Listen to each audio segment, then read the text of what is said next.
Hi, everybody. Thank you for joining me today at what I hope is going to be an incredibly interesting and enlightening conversation between two candidates for the 22nd District State Senate seat in Michigan. Did I get that right, guys? You did? Yes. Awesome. So I have with me today John Elgas, who's the Libertarian candidate for this seat, and Jordan Genso, who's the Democratic candidate for this seat. And I'm going to, at the outset, just let everybody know that our goal here is to have some informed, intelligent conversations and not have pot-stirring, anger, I don't know. Politics right now, it seems, and I run into this in my day-to-day, seems wrought with people just getting mad at each other and only talking about, and we were kind of talking about this before the show started, what I find is politics in the news tends to focus on extremism that makes people mad. And my reality, my day-to-day, is people are never that far apart, right? Yeah. Yep. So I'm going to start, if you don't mind, by having you guys introduce yourselves. You're going to do a far better job than I would. And then we'll start talking about some topics. Great. Okay. Do you want to go first, John? Who are you? Okay, so I'm John Elgas. I work in a factory here in Brighton. Single, got 7 nieces and nephews that I love spending time with, and the strange hobby I have is beekeeping. Is it that strange? Beekeeping's kind of trendy. My family kind of made fun of me when I started, so which I don't blame them for doing. So have you run for office before? Yes, this is my 4th time. I ran against Lena, incidentally, in 2016 for her representative seat, and I ran twice for Wayne State Board of Governors. Okay. Have you won an election yet? No. Okay. Not as a libertarian, so... Okay. So you've run under different parties. No. I've only run those 3 times, and As a libertarian every time. yes. So what drives you to seek public office? Well, the main thing for me is getting my message out, and for me, libertarianism is generally accepting people's differences and saying, "Hey, you got the right to do that, even though I may disagree with your actions." Got it. That's one of the reasons why I like them. All right. And Jordan, who are you? Hello. My name is Jordan Genso. I am a local realtor here in Livingston County. And I have run for office in the past. I ran for state rep in 2014 and then county clerk in 2020. I have run in nonpartisan races for city council here in Brighton last year. And then I do serve on, I've gotten elected to the Brighton Library Board, which is a elected position, nonpartisan.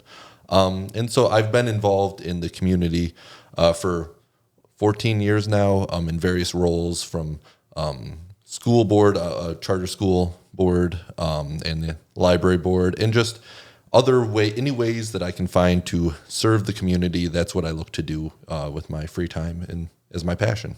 So what drives you to run for public office? A lot of it is that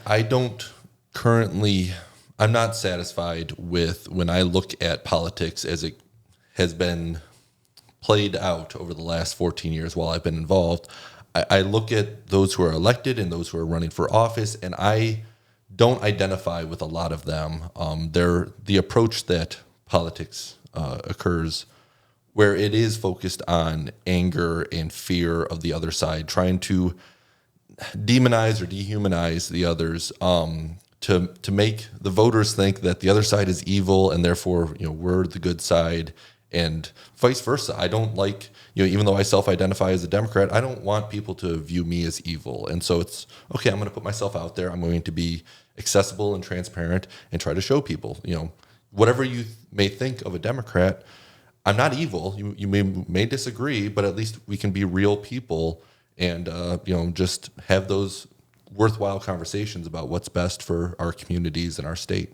So for your drive, it's more of a, I don't know, let's see, maybe I'm inappropriately trying to summarize something here, but I feel like it's not like there was one thing that happened and Jordan said, that's it, I'm going to get in there and change things. It's kind of a bigger conversation. It's just, from observation of others, having worked on political campaigns back, 2008, the Obama campaign is what I first got involved with. But then I really liked helping the local candidates for state rep and county commission.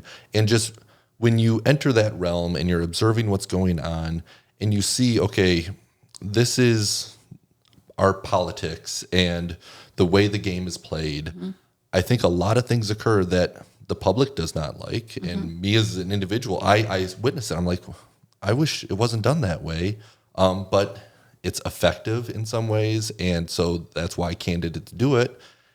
Running as a Democrat here in Livingston County in the 22nd District, where I'm an underdog, it frees me up where I don't have to worry about doing things to try to win votes and trick people into voting for me. Instead, I can just be genuine, do the things I would love to see others do. Pause right there. Yes. What do you mean, trick people into voting for you? And then I'm coming back to John. Yes. To get more elaborate answer out of him. So you'll do that a lot today.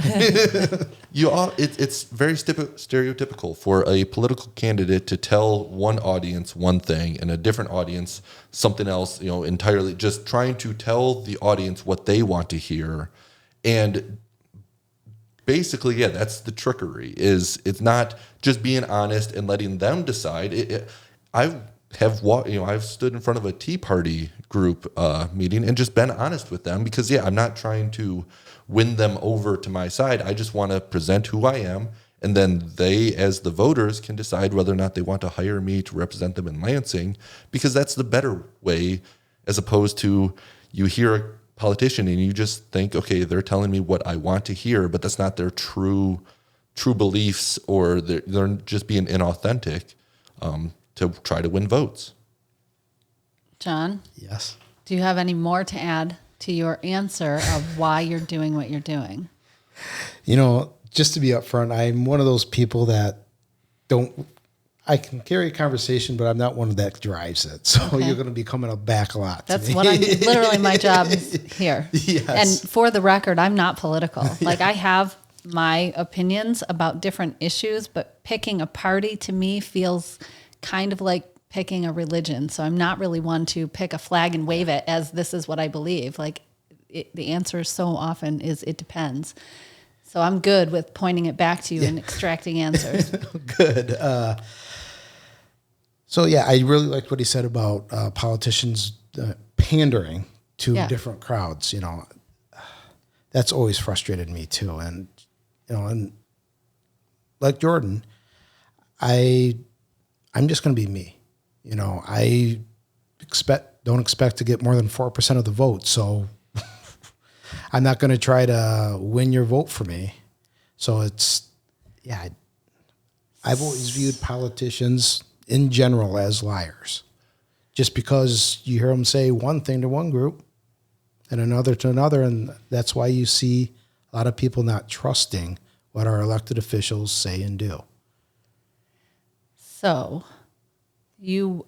I just got to get some clarification around two things, and then I want to start talking about a couple of specific issues, if you don't mind. Yeah. Actually. That's why we're here. Yeah, okay. So you guys are both talking about be me. Yes. You both said that. So if you're running as part of a party, is that can you really just be you? Are we voting for Jordan because of what Jordan personally believes? Or is Jordan looking at the Democratic Party line, and saying, okay, I'm going to represent these ideals, even though they may not all match my own personal ideals? Are you tracking with that? Yeah. How does that And so, land? thankfully, my involvement within the Democratic Party, it's been for many years, and I even served as the chair of the County Democrats in 2011, and I have always been a little bit more moderate than some others within the party, but I have never once felt as though my version of policy and approach to politics was not welcome within the Democratic Party. So I do know that there are examples of individuals who they conform to the party And they sometimes have to do that in order to win elections or once they're in power. Is there like a 10 commandments of being a Democrat that you must follow or something? I mean, well, there's the values. We often hold shared values. And that's why when people ask me, am I a liberal? Am I a progressive? They want to attach a label to you. And that's why I made the 10 commandment joke only in part as a joke, because I can only know what a Democrat is often by what the Republicans are saying about you, for example. Yes. Can I go look it up somewhere? And so, if one person says they're a progressive and another person hears it, they may not have the same view of that label. Yeah. And so do I identify as a progressive? Yes, in that I hold progressive values. Yeah. The values that I hold typically align, as a progressive side of things. But, then you have moderate versus radical, in my opinion, where I identify as a moderate in terms of the speed of changes that I like to see in policy, or I think that governance is better when it's small tweaks and incrementalism along the way rather than big sweeping changes that you're going to have unintended consequences and problems occur that you can't plan for. And so it's better to do it in a moderate approach rather than something radical. But some people identify anybody who says they're a progressive is automatically a radical. And I don't use the label that way. And so in general, I don't like using labels at all just because it muddies the water. So I'm going to ask the same question to you, John. And I think I'm going to reframe it, because the question really is, did you pick the party or did the party pick you? Like, are you like shopping for being a Republican or a Libertarian, or are you looking at your own values and saying, okay, these align most closely with that political party? The last one is what is mostly aligns it. I kind of identified what my values were, which is, I got to accept people for who they are. Yep. And let them live their lives. That seems to be the overarching position of a libertarian. It is. And so that's what really kind of drew me to them. Yeah, there's going to be some issues that I'll disagree, that we disagree on. Even in the Libertarian Party, like abortion, it's about 50-50 split. Should it be allowed? Should it not be? I say, I got to let that person live their life. Mm-hmm.